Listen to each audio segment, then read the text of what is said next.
같으니까 제가 잠깐 말씀을 좀 드릴게요. 그 동영상으로 수강하시는 분들이 올해는 좀 특이하게 좀 많아요. 작년까지만 하더라도 오프라인 강의 하시는 분들이 많아서 사람들이 좀 많아서 제가 좀 이렇게 뭐 하여튼 그렇게 했었는데, 올해는 동영상이 많아가지고 사람이 별로 없으니까 그 오히려 좀 더 기회가 될 것 같아. 제가 봤을 때는 그 우리 강의장에 오셔가지고 그 좀 공부를 많이 하셔서 복습을 좀 많이 하셔가지고 저한테 거의 뭐 1대1로 이렇게 막 여쭤보셔도 되고, 궁금한 게 있으면은 그때 이렇게 탁탁 그 뭐 시험하고 관련 있는 건 당연한 거고, 그렇지 않은 것도 좀 이렇게 물어보시면은 좀 좋을 것 같아요. 제가 봤을 때는 그렇거든요. 그러니까 그렇게 좀 하시면 될 것 같고, 올해 시험이 좀 굉장히 빨라졌습니다.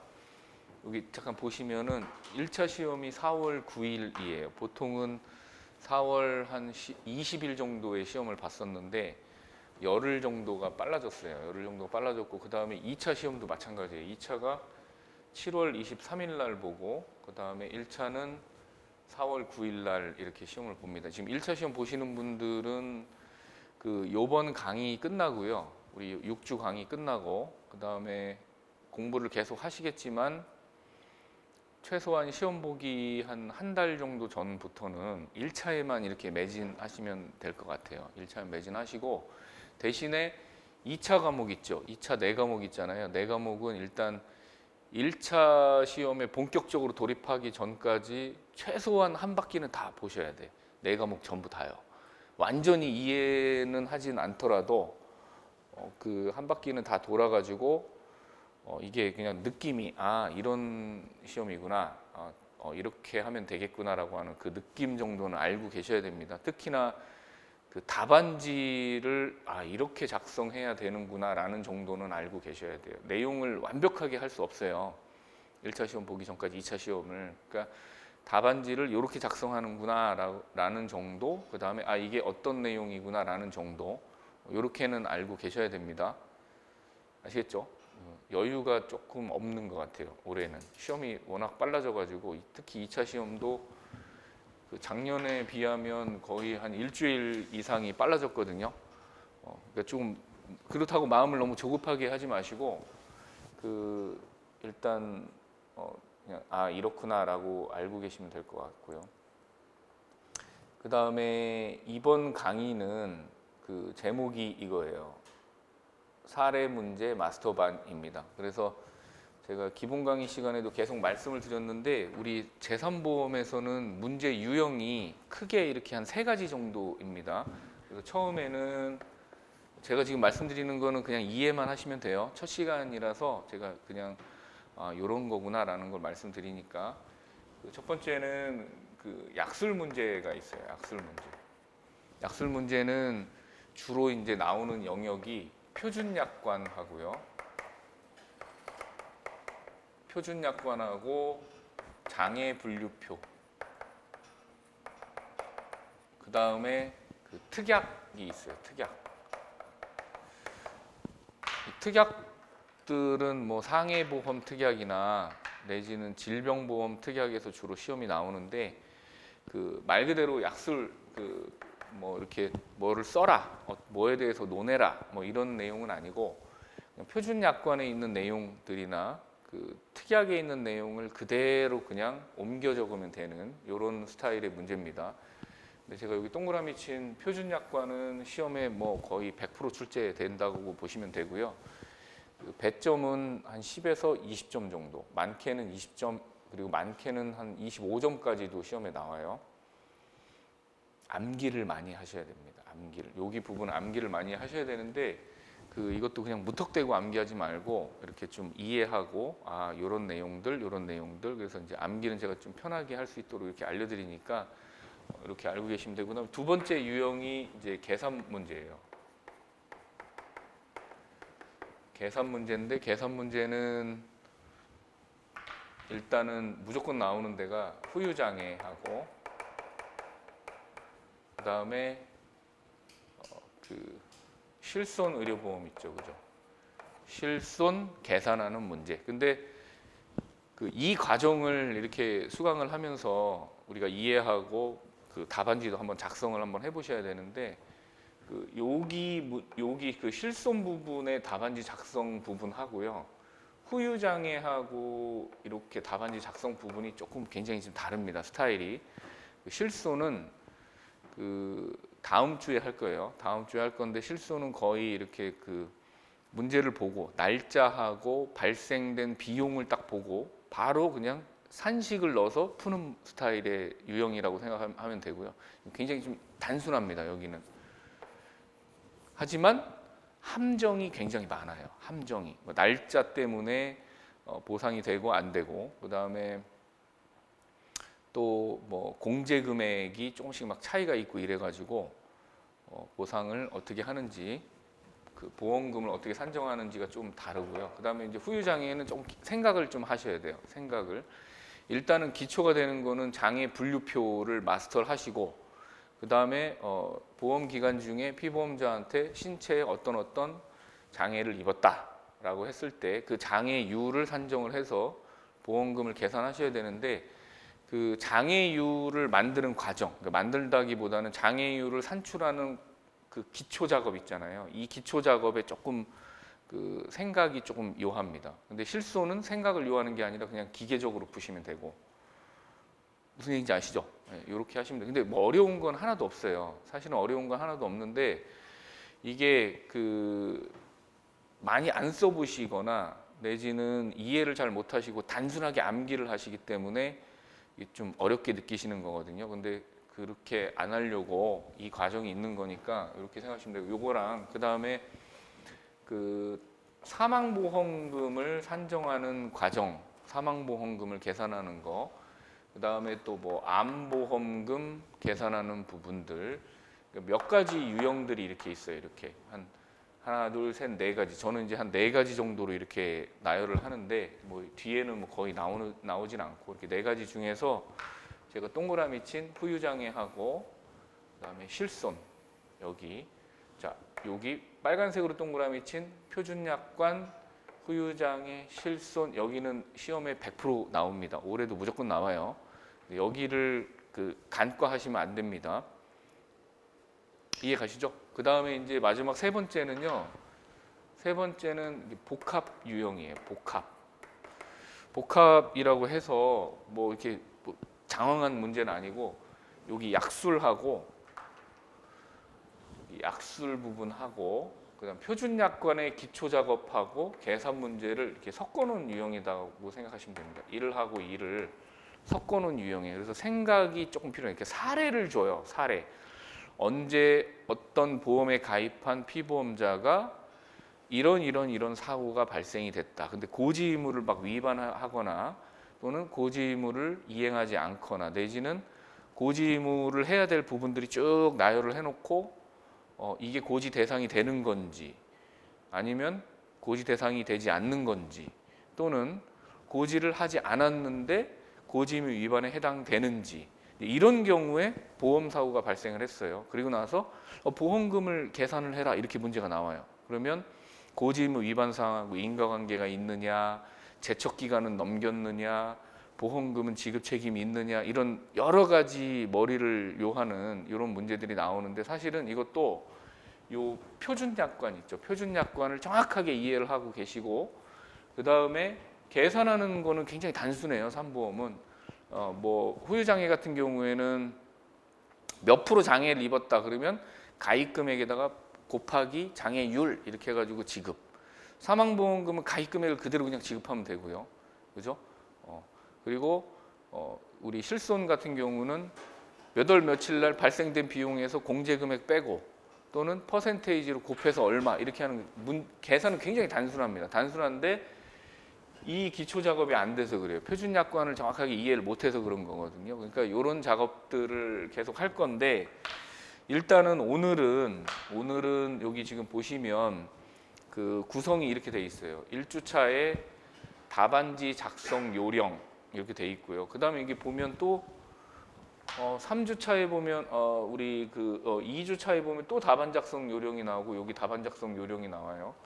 그 다음에 4주차에 보면 또 답안 작성 요령이 나오죠. 그죠? 여기는 요 답안 작성 요령은 후유장애 답안 작성 요령을 제가 여기에서 설명을 드릴 거고요. 그 다음에 여기는 당연히 실손의료보험의 답안 작성 요령, 그리고 답안지를 제가 실제로 드려요. 이렇게 써놓은 답안지 스캔해가지고 프린트 출력을 해가지고 이렇게 드리거든요. 드리는데 드립니다. 드리는데 오늘도 드릴 거예요. 드릴 거고, 그리고 여기 첫 번째 답안 작성 요령은 기타 사례 문제라든가 사망보험금, 고지의무 위반, 그 다음에 암보험금, 2번 일당 등에 대해서 계산 문제를 풀 때 어떻게 답안 작성을 해야 되느냐, 이 요령들에 대해서 먼저 보고, 눈으로 보고, 그 다음에 계산 문제를 이렇게 어떻게 접근하는지 이렇게 알려드려요. 근데 답안지를 이렇게 드리는데 눈으로만 보시면 안 돼요. 눈으로 보고 이렇게 쓰는구나, 답안지 이렇게 쓰는 거구나, 이렇게 하고 이 문제 저 강사가 앞에서 막 얘기하고 여기서 제가 막 풀어드려요. 이렇게 막 이 문제는 이렇게 접근하시고요, 이렇게 하시고, 이렇게 풀어드리는데 눈으로 이렇게 보고 이해했다고 해서 딱 덮으면 안 되고, 집이나 도서실이나 이런 데 가셔서 오늘 문제가 좀 많아요. 문제가 굉장히 많은데 문제 중에서 최소한 한 3개 정도는 내가 직접 답안지에다 한번 적어보시는 게 좋습니다. 그리고 다음 주에 쓴 답안지 있잖아요. 그걸 저한테 제출하시면 좋은데 제출을 잘 안 하세요.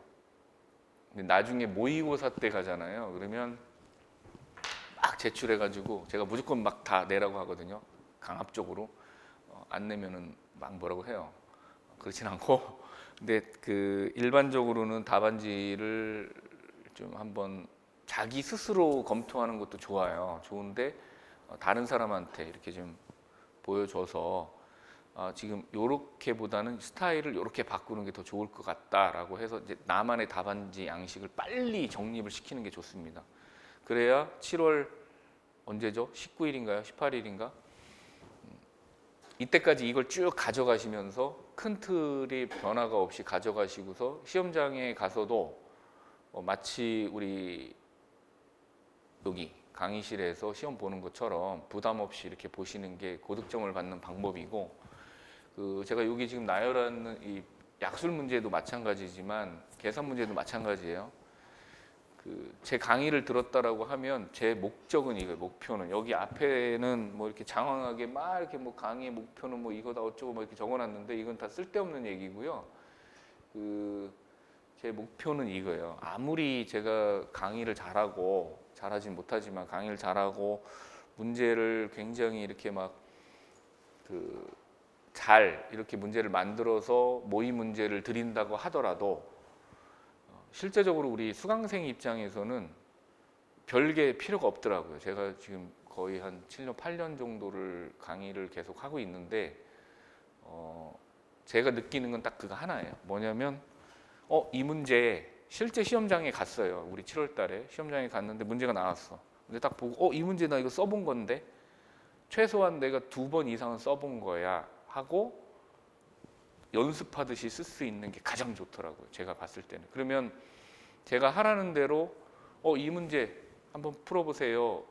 그리고 이해하시고 틀리잖아. 내가 좀 틀리잖아요. 이렇게 쓰다가 좀 딴 데로 벗어났어. 그러면 이 강사가 원하는 게 이 부분이구나. 그래서 이 문제를 시험에 낸 거구나. 내가 한번 써보고요.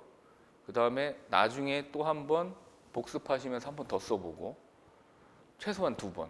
그리고 내가 이제 공부량이 좀 많으신 분들은 제가 이후에 또 유사한 유형의 문제를 또 내거든요. 그러면 그때 한번 또 써보시면 최소한 2회 내지 3회 정도는 내가 썼던 문제가 이렇게 나올 수 있도록 하는 게 제 목표예요. 그래서 부담이 없도록 해가지고 그 점수를 보통은 이게 우리 커트라인이 50점 초반을 넘진 않아요. 근데 작년 같은 경우는 55점이었었죠, 그죠? 평균 점수가 손해사정사 2차 시험 평균 점수가 55점이었는데 이 정도는 능히 맞을 수 있습니다. 누구나 다 능히 맞을 수 있으니까 지금도 뭐 늦은 시간은 아니고 일단 기본 강의는 듣기는 다 한 걸로, 그러니까 기본 강의를 다 보고 듣고 그다음에 책을 완전히 마스터한 사람은 저는 없다고 생각을 합니다. 지금 현재 시점에서 아무도 없어요. 다 읽고 그냥 이런 거구나 이런 느낌 요 정도만 알면 되는 거지. 지금 상황에서 내일 모레 시험이 아니잖아요, 그죠? 지금 다 마스터를 해서 뭐 완벽하게 문제 주면 다 쓸 수 있을 정도로 하는 사람 없어요, 지금은요. 그러니까 부담 갖지 마시고 오늘 그 강의 내용을 잘 이해하시고, 무엇보다 중요한 건 복습입니다. 복습이 굉장히 중요해요. 강의 시간에 집중하는 것도 좋지만 그거보다 내 걸로 만들려면 복습이 가장 중요하니까 복습을 잘 할 수 있도록 하시고, 그리고 이걸 안 나눠드렸네. 자, 여기 제가 요거 드릴게요. 앉으세요. 예. 자, 오늘은 여기에요. 오늘은 여기입니다. 사망보험금 고지의무 위반, 그 다음에 안보험 2번 1당 등에 대해서 지금까지 나왔던 기출문제 유형도 좀 보고요. 그 다음에 답안지를 어떻게 작성하는지 이런 내용들을 좀 볼 수 있도록 하겠습니다.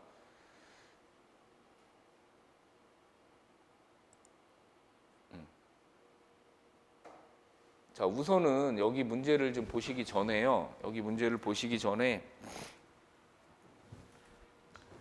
잠시만요.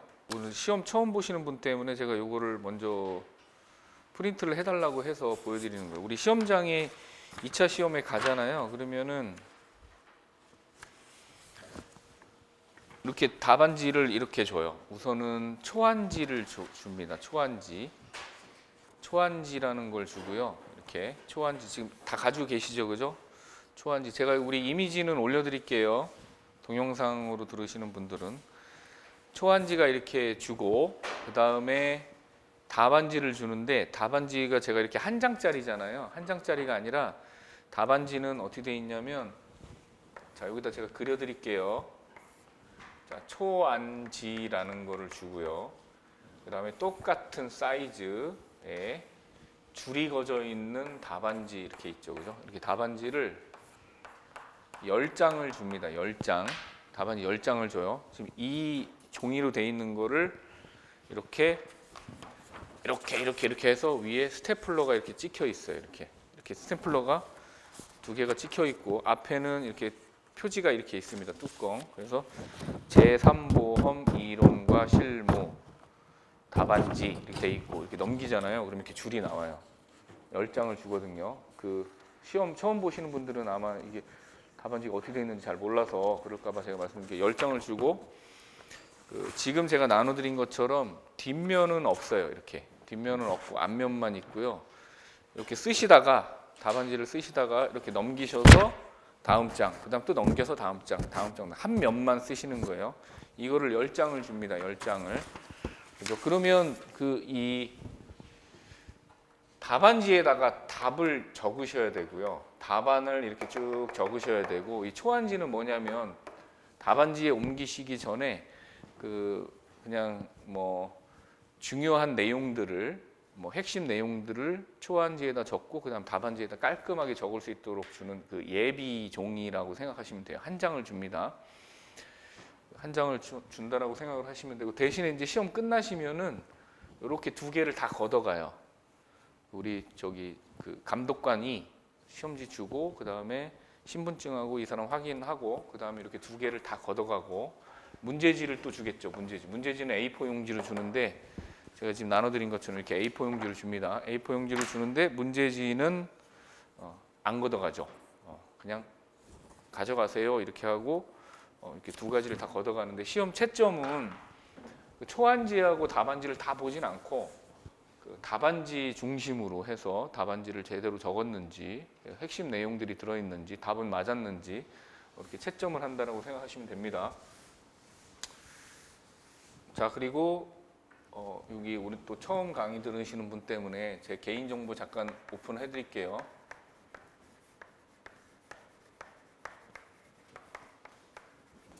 제 이메일이고요. 휴대폰 번호니까 뭐 궁금하신 거 있으시면은 카카오톡이나 문자나 또는 이메일 또는 전화 이런 걸로 여쭤보시면 되고요. 여기 하나 빠졌네. 죄송합니다. WJEONG S예요. S. WJEONG S naver.com이고요. 그리고 010-3239-3490 이게 제 휴대폰 번호니까 메모를 잘 해놓으셨다가 궁금하신 거 있으시면 물어보시면 됩니다. 자, 오늘 처음에 1주차에 할 내용이 이겁니다.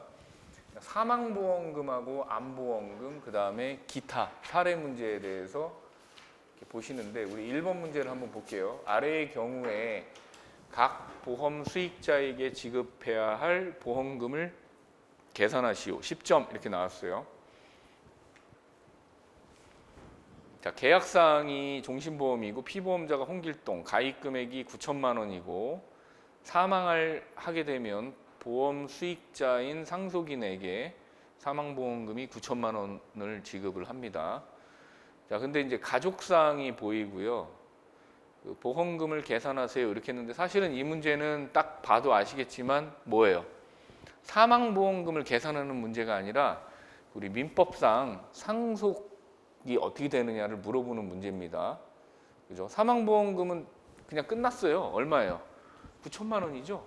사망보험금 9천만 원을 누구한테 어떻게 지급해야 되느냐를 물어보는 문제예요. 그죠? 이해 가시죠? 자, 그러면 문제를 어떻게 접근을 해야 됩니까? 자, 이 문제를 지금 여기서는 이렇게 했어요. 수익자에게 지급할 지급보험금을 계산하시오 이렇게 했어. 그러면 얘는 9천만 원 끝! 이렇게 쓰면은 답이 맞죠. 답 맞는 거예요. 9천만 원 맞는 겁니다. 맞는 거지만 제가 만약에 출제자다, 제가 답안지를 채점한다, 그럼 저는 점수를, 이게 지금 10점짜리인데 저는 맞았어도 2점 이상은 안 줄 것 같아요. 1점 내지 2점 이상은 안 줄 것 같아요. 자, 10점이란 얘기는요, 제가 나눠드린 답안지 있죠. 여기 답안지 있잖아요. 이 답안지에 한 페이지 다 적어라 이 얘기예요. 한 페이지는 적어라 이런 내용이거든요. 자, 그러면 우리 이제 이하고 유사한 문제가 계속 나와요. 이하고 계속 유사한 문제가 나오는데, 그러면 지금 이 궁극적으로 이게 물어보는 게 뭡니까? 궁극적으로 물어보는 게 뭐예요? 피보험자는 사망했으니까 상속 지분을 어떻게 나눠서 누구한테 주느냐, 이걸 아셔야 된다고. 그죠? 그러면 우리가 재산보험 시간, 이론 시간에 공부했던 내용들을 여기다 끄집어 내셔야 돼요.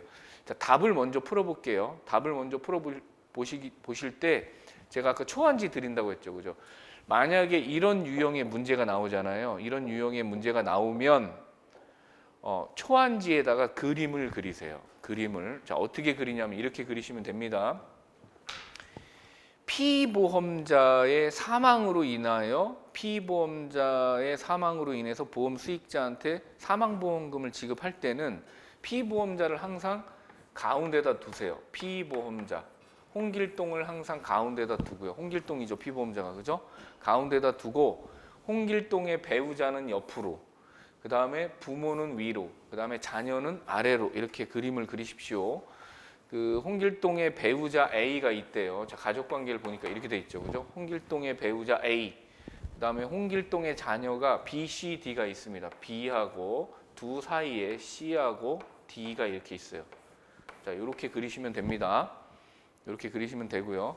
자, 그 다음에 D의 경우에는 자녀가 3명인데 D의 경우에는 10년 전에 사망했대요. 자, 피보험자가 사망하면 이렇게 표시하시고요. 자, D의 경우에는 사망했어요. 10년 전에 먼저 사망을 한 겁니다. 자, 그리고 홍길동의 자녀의 배우자 및 홍길동의 손자가 있는데 B의 배우자 E가 있고요. B의 배우자가 또 E가 이렇게 있습니다. 자, 그 다음에 C는 미혼이고 D의 배우자는 F가 있고요. 이렇게 F가 있고, 그 다음에 D는 G의 자녀라고 했어요. D는 D의 자녀 G가 이렇게 있다고 했습니다. 가족은 모두 성인이고 심신상실 및 박약자가 없다. 저 모두 정상인이다. 자, 그러면 얘 사망보험금이, 피보험자의 사망보험금이 9천만 원인데 이 9천만 원을 이러한 가족관계가 있을 때 어떻게 나눠주느냐, 그죠? 어떻게 쪼개서 누구한테 얼마를 주어서 9천만 원을 어떻게 배분을 하느냐, 이걸 묻는 문제입니다. 사실은 삼보험의 보험금 계산하는 문제라기보다는 민법상의 상속을 알고 있느냐, 이걸 물어보는 문제거든요.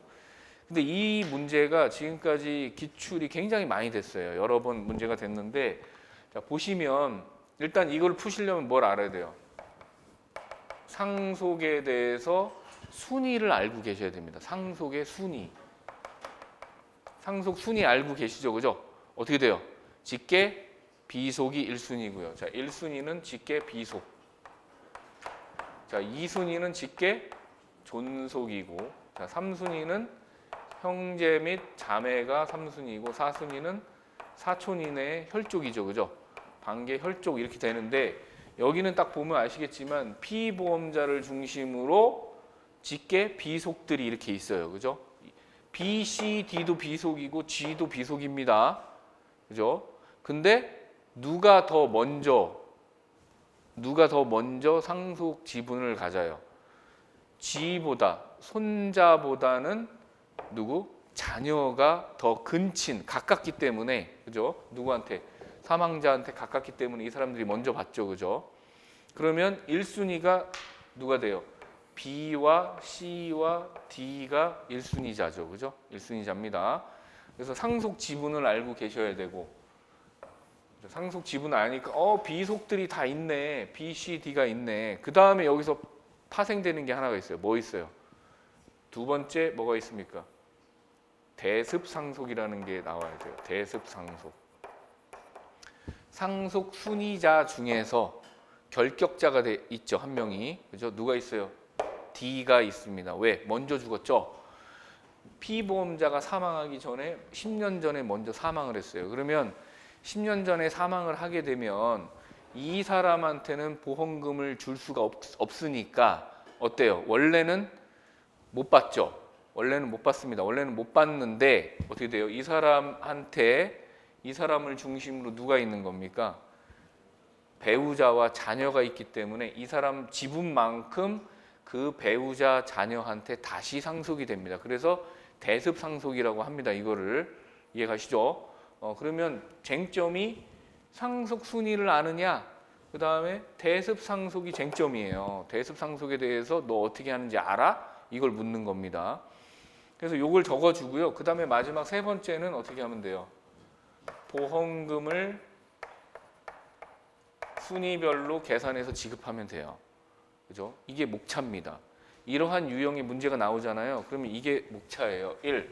상속 순위 적어주세요. 답안지에다가. 이해가시죠? 상속 순위 적어주고요. 그 다음에 쟁점이 딱 보니까 대습상속이 있네. 그러면 대습상속의 정의를 적어주고 그 다음에 마지막 세 번째 어떻게 해요? 보험금 계산 이렇게 하시면 됩니다. 자, 그러면 요거는 이제 우리 답안지를 보시면 쉽게 알 수 있으니까 자, 요건 빼고 자, 보험금 계산할게요. 자, 보험금 어떻게 계산하면 됩니까? 9천만 원을 가지고 자, B가 가져야 될 게 뭐예요? 자, A부터 계산할까요? 배우자가 받아야 될 부분. 배우자는 지분이 어떻게 됩니까? 그렇죠. 9천만 원에 곱하기 1, 2, 3, 4죠. 그죠? 어떻게 돼요? 1대 1대. 지분이 이렇게 되죠. 1대 1대 1대 얘는 5화를 가산하니까 1.5. 그죠? 그러니까 어떻게 돼요? 4.5분의 1111 4.5분의 1.5만큼을 A가 받을 수 있습니다. 자, 그다음에 B하고 C하고 D는 세 명 다 어때요? 동순위자기 때문에 균분 상속되죠. 그죠? 비율이 똑같죠. 그죠? 그러면 어떻게 돼요? 9천만 원에 곱하기 4.5분의 1만큼 받고요. 얘도 똑같고 얘도 똑같아. 근데 얘는 어때요? 사망해 버렸죠. 그죠? 그러니까 얘가 받아야 될 이거 계산하면 어떻게 됩니까? 여기 3천만 원이고 여기 2천인가요? 여기도 2천. 여기도 2천이죠. 아닌가요? 맞나요? 6, 7, 8, 9 맞죠? 그죠? 이렇게 됩니다. 그러면 D가 받아야 될 몫을 다시 2천만 원을 가지고 죽었으니까 누가? F가 곱하기 어떻게 됩니까? 1대 1.5죠. 그죠? 배우자가 더 받으니까. 그러면 2.5분의 1.5가 되고요. 자, G는 2천만 원에 곱하기 2.5분의 1 이렇게 됩니다. 그래서 여기는 1,200만 원을 받고 여기는 800만 원을 받습니다. 그런데 이렇게 해서 끝 하시면 안 되고요. 이렇게 해서 끝 하시면 안 되고 어떻게 하셔야 돼요?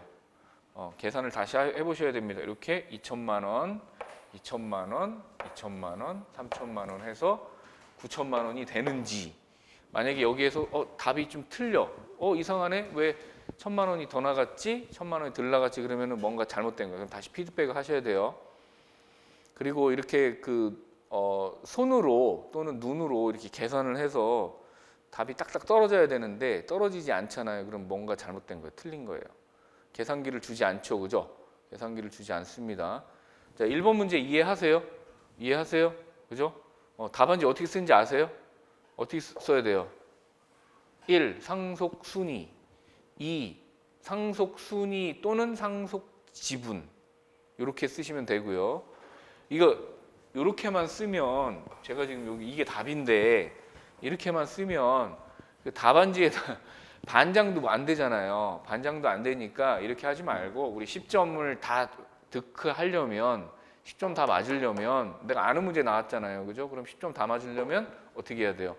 목차를 내가 아는 것들을 설명해주고 그 다음에 마지막에 도출을 해서 적어라. 이게 제 핵심 그 답안지 요령이에요. 아시겠죠? 자, 우리 2번, 3번 자 볼게요. 2번도 똑같은 문제야. 2번도 똑같은 문제고요.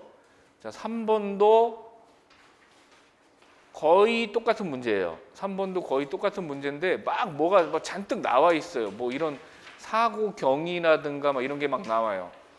자, 4번도 제가 봤을 땐 유사한 문제고, 5번도 똑같은 문제예요. 자, 똑같은 문제인데, 자, 이제 여기 말고요. 우리 이제 최근에 이게 시험에 어떻게 나왔는지 최근 문제를 한번 볼게요. 최근 문제를 보시면 페이지가 아마 뒤쪽에 있겠죠. 자, 이거 2020년도 기출문제예요. 재작년, 그러니까 2년 전에 나왔던 2020년도 기출문제. 페이지는 10페이지입니다. 10페이지. 자, 최근 문제를 한번 볼게요. 자, 요게 이제 약간 복합적인 유형의 문제거든요. 복합적인 유형의 문제입니다.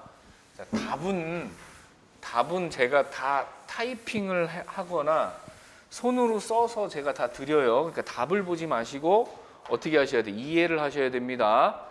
자, 지금 여기 잠깐 여기 보세요. 그 보지 마시고 10페이지. 제가 1번 문제 다음에 왜 10번으로 10페이지로 왜 점프를 했는지를 제가 알려드리려고 그러는 겁니다. 자, 볼게요. 자, 아래 조건을 참고하여 A 보험회사의 사망보험금을 산출하세요. 이렇게 하고 15점이 나왔어요. 자, 아까랑 문제가 별다를 거 없어요. 그죠? 그냥 사망보험금을 계산하세요. 이렇게 나왔어. 근데 보니까 보험이 계약자 및 피보험자가 김민국이라는 사람이 보험의 피보험자하고 계약자로 되어 있고, 또 하나는 박사랑하고 이라는 사람이 피보험자 및 계약자로 되어 있고요. 둘 다 보험 수익자는 상속인으로 되어 있어요. 그리고 보험 기간 나오고 상해 사망 1억, 2억, 질병 사망 1억 가입돼 있고, 여기는 상해 사망 1억, 휴일 상해 사망 1억 이렇게 가입돼 있습니다. 자, 근데 내용을 보니까 사고 내용이고요. 사고 내용을 이렇게 보면 부부 사이인 김민국과 박사랑 이렇게 돼 있어요. 그러니까 이 두 명은 둘이 부부 사이란 얘기예요. 근데 김민국하고 박사랑은 같은 종합손해보험 회사에 각각을 피보험자로 해서 보험이 가입돼 있는 겁니다. 이런 경우 굉장히 흔하죠, 그죠? 우리 부모님 아니면 제가 결혼을 했는데 우리 와이프는 야, 우리 어디 땡땡 삼성화재에 너 나하고 같이 보험 가입하자 이렇게 해가지고 보험을 가입하는 경우 굉장히 흔합니다. 자, 이렇게 가입이 되어 있고요. 근데 이제 둘이 여행을 갔어요. 베트남 호치민으로 여행을 갔고, 그다음에 현지 기준으로 8월 9일 날 일요일이네요. 23시에 일요일 날 23시에 사고 날짜가 나오죠. 호치민 호텔에서 부부싸움을 했습니다. 둘이 김민국과 박사랑이 둘이 싸운 거야. 부부싸움 도중에 남편이 부인 박사랑을 흉기로 찔렀다. 그러면 여기서 딱 떠오르는 게 우리 표준약관에서 뭐가 떠오르요? 고의사고네요. 그죠? 흉기로 찔렀잖아. 그죠? 자, 그러면 김민국 박사랑 이렇게 있어. 자, 얘도 보험에 가입이 돼 있고 얘도 보험에 별도로 가입돼 있는 거예요. 그죠? 피보험자 이렇게 보험 가입돼 있는데 자, 이렇게 돼 있고 둘은 부부 사이니까 아까 그림을 그리면 이렇게 되겠네요. 그죠? 자, 그다음에 흉기로 찌르고 자, 김민국이 박사랑을 찔렀대요. 그리고 본인은 김민국은 이를 비관하여 자유로운 의사 결정 상태에서 그러니까 정신이 나간 게 아니라 그 어떤 행위를 하면 어떤 결과가 발생된다는 걸 알고 있는 상태란 얘기죠. 그죠? 이런 상태에서 유서를 남기고 자, 유서까지 남기고 호텔 5층에서 투신했다고 했습니다. 그러니까 얘는 자살을 한 거죠. 그죠? 이 말을 그냥 이렇게 풀어쓰는 것 뿐인 거예요. 이해 가시죠? 그리고 자살하기 전에 얘가 어떻게 했어요? 박사랑을 흉기로 찔렀어요. 그럼 박사랑은 어떻게 됐느냐? 보니까 김민국과 박사랑은 호치민 병원으로 후송되어서 둘 다 후송됐어요. 한 명은 칼을 맞았고 한 명은 죽었고 투신했고, 그죠? 후송되어서 박사랑은 현지 시간 기준으로 8월 10날 월요일 날 01시경에 찔린 부위 과다출혈로 사망을 했습니다. 자, 얘는 사망했다는 얘기네. 죽었어요. 그죠? 그리고 김민국도 04시 00분 월요일 날 새벽 4시경에 다발성 손상으로 사망했다. 얘도 사망했네. 그죠? 둘 다 죽었어. 사망보험금을 줘야 돼요. 어떻게 줄까? 이걸 계산하라는 문제입니다. 아까랑은 좀 달라요. 아까랑은 다른데 결국은 밑에 보면 또 이렇게 돼 있어. 참고사항이 이렇게 있고요. 자, 보니까 사망진단서상 어쩌고저쩌고 확인된 내용이다. 두 번째, 박사랑은 법률상 부부이고요. 둘은 법률상 부부이고 자녀 한 명이 있다고 했습니다. 둘이 만 20세짜리 자녀가 이렇게 있어요. 한 명이 자녀가 성인의 자녀가 있고요. 호치민하고 베트남의 시차는 2시간이다. 이거 뭔 헛소리야.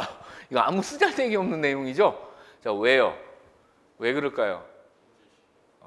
자, 여기 지금 보시면 다른 거는 의미가 없어요. 다른 거는 의미가 없는데 여기 휴일상의 사망이라는 게 있어요. 근데 사고 일자를 보니까 사고 일자는 8월 9일이죠.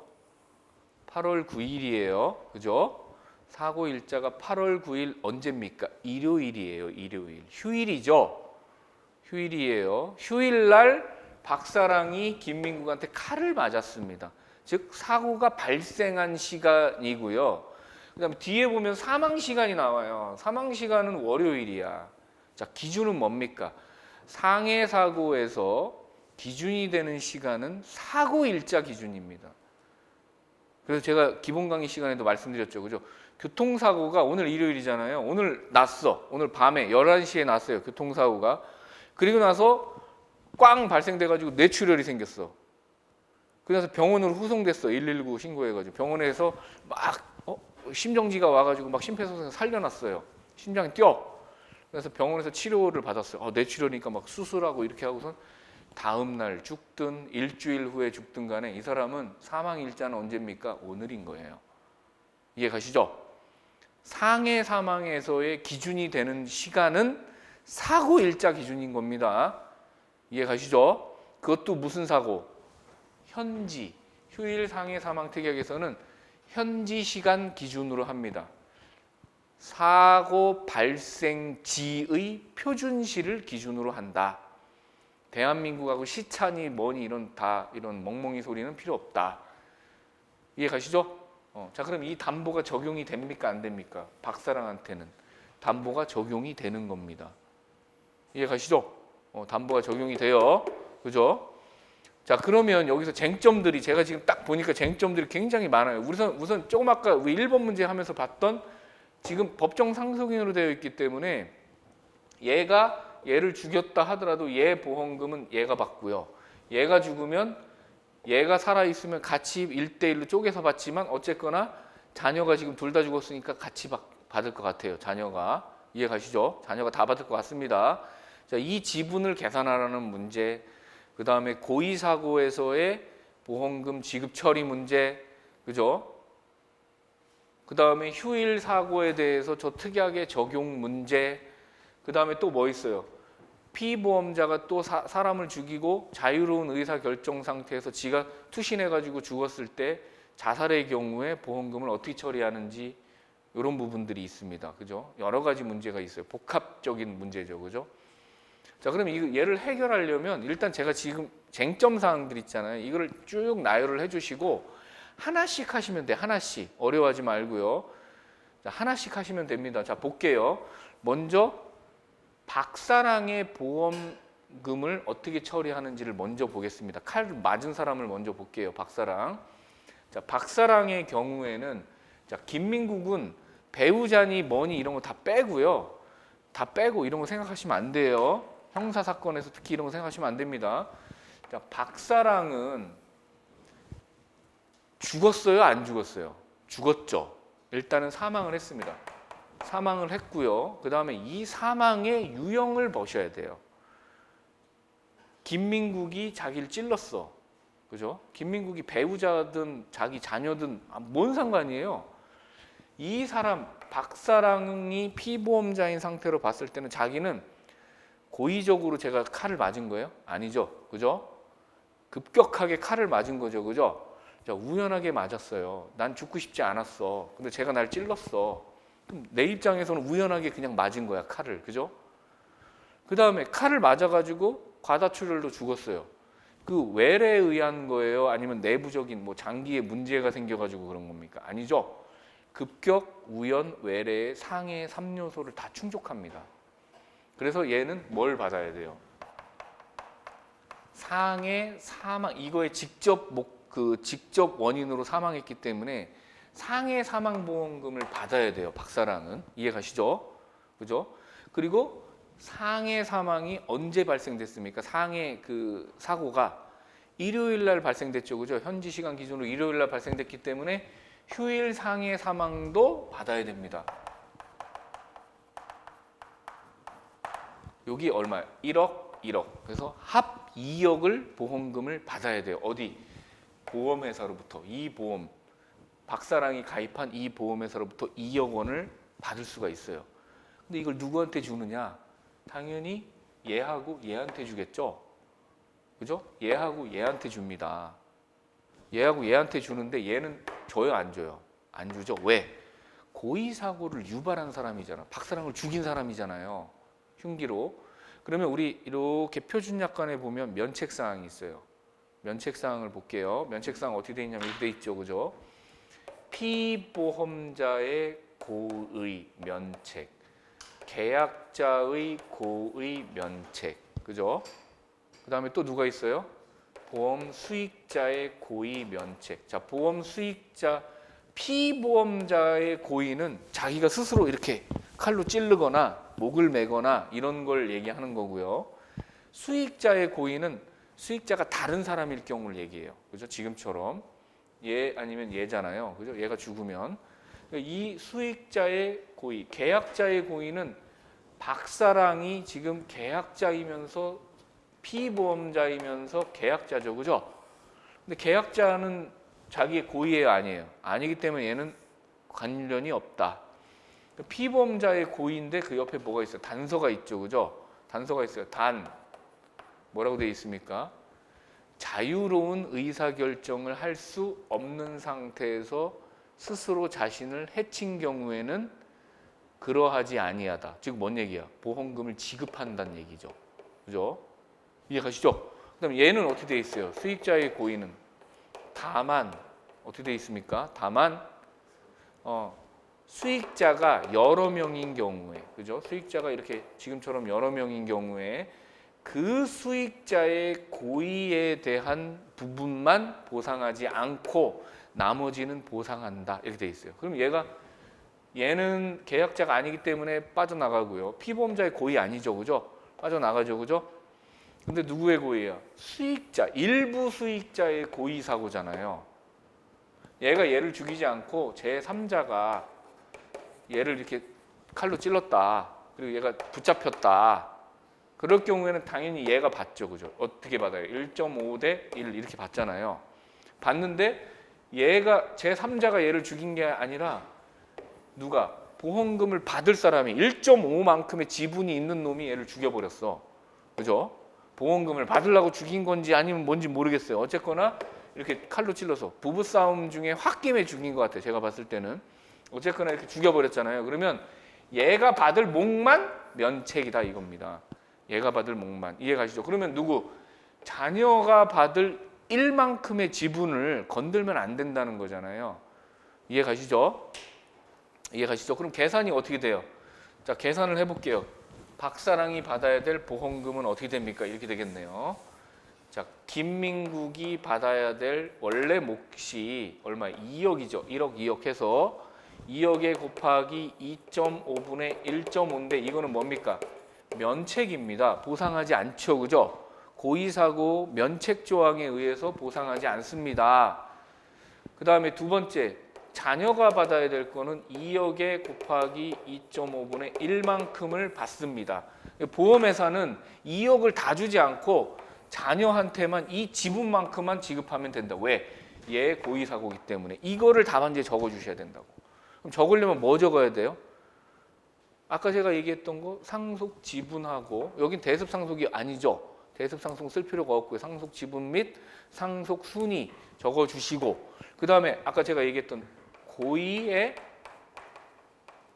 면책 사유가 나와야 돼요. 고의 사고 또는 면책 조항이 적어주고, 그 다음에 상속 지분에 의해서 이렇게 계산됩니다. 라는 걸 이렇게 세 항목으로 적어주시면 되고요.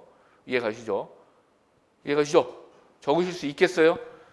눈으로 이렇게 하면 그러네 맞네 이렇게 하는데 자기가 안 적어보면 실제 못 적어요. 이해 가시죠? 자, 이게 문제가 아까 그거랑 똑같은 건데 그냥 사례인 거예요. 사례. 우리가 알고 있는 표준약관 내용을 동원하시면 됩니다. 자, 그러면 이제 그 누구 거 끝났어. 박사람 거 끝났어. 이제 누구 거 해야 돼요? 김민국 거 해야 되겠네요. 김민국도 맥락이 똑같아요. 맥락이 똑같습니다. 김민국 볼게요. 근데 김민국은 지가 배우자를 죽이고 나서 어떡하지, 나 이거 큰일 났네, 이거 배우자 쟤 죽어버렸네, 어떻게 칼만, 내가 왜 그랬지 술 먹고 내가 왜 그랬지, 야 모르겠다, 나도 같이 죽자, 뛰어내린 거야. 그럼 얘는 상황이 조금 달라요. 자, 얘가 받아야 될 걸 계산해 봅시다. 일단은 투신을 했다고 했습니다. 투신, 여기 있네요. 투신의 유형을 딱 보면, 투신의 유형을 보면 어때요? 투신이라는 거는 자, 급격, 그죠? 급격합니까? 급격하죠, 그죠? 휘웅 뛰어내렸어요. 자, 여기서 자, 뭐 12층에서 뛰어내렸다고 합시다. 쭉 뛰어내려서 바닥에 꽉 하면서 머리가 깨지든 내장이 손상되든 간에 어쨌거나 외래 및 급격한 걸로 사망하는 건 맞는 겁니다. 근데 뭐가 결여돼 있어요? 우연성이 결여되어 있습니다. 왜? 뭐라고 했어요? 자유로운 의사 결정을 할 수 있는 상태에서 유서까지 남기고, 유서를 남겼다는 얘기는 결국 무슨 얘기예요? 내가 죽을 거라는 걸 알고서도 이따위 행위를 했다는 얘기거든요. 내가 죽으면 있잖아, 내가 미안하다, 내가 먼저 가서 우리 가족들 사랑한다, 하지만 아빠는 용서해다오, 뭐 이런 거잖아, 그죠? 자, 그러면 행위를 한다는 걸 알면서도 했기 때문에 이거는 고의성이 조각됩니다. 그래서 어때요? 보상을 합니까 안 합니까? 아까 제가 세 가지 얘기한 것 중에 피보험자의 고의 면책이라고 했죠, 그죠? 근데 다만 이렇게 단서가 달려 있어요. 뭐예요? 자유로운 의사결정을 할 수 없는 상태에서 스스로 자신을 해친 경우에는, 그런데 지금은 자유로운 의사결정 할 수 있는 상태잖아요. 거기다 유서까지 남겼어요. 그러니까 여기에 요 단서 조항도 적용이 안 돼요. 그러니까 피보험자의 고의는 면책됩니다. 보상이 안 되는 거예요. 그죠? 그러면 김민국의 보험금은 질병 사망이 아니라 상해 사망 2억에 대해서 어떻게 됩니까? 면책돼요. 전부 면책입니다. 이해 가시죠? 그러면 뭘 계산할 필요도 없어요. 아까처럼 상속 지분을 계산할 필요가 없다. 얘는 뭐예요? 고의 면책 조항에 의하여 보험금을 지급하지 않습니다. 보상할 게 없다. 간단하죠? 보면 되게 간단해 보여요. 근데 막 뭐 장황해. 근데 이게 15점이나 나왔어요. 점수가 15점이나 돼요. 그죠? 어려운 게 아닙니다. 아시죠? 자, 우리 좀 쉬었다가 하시죠. 50분 됐습니다. 좀 쉬시죠.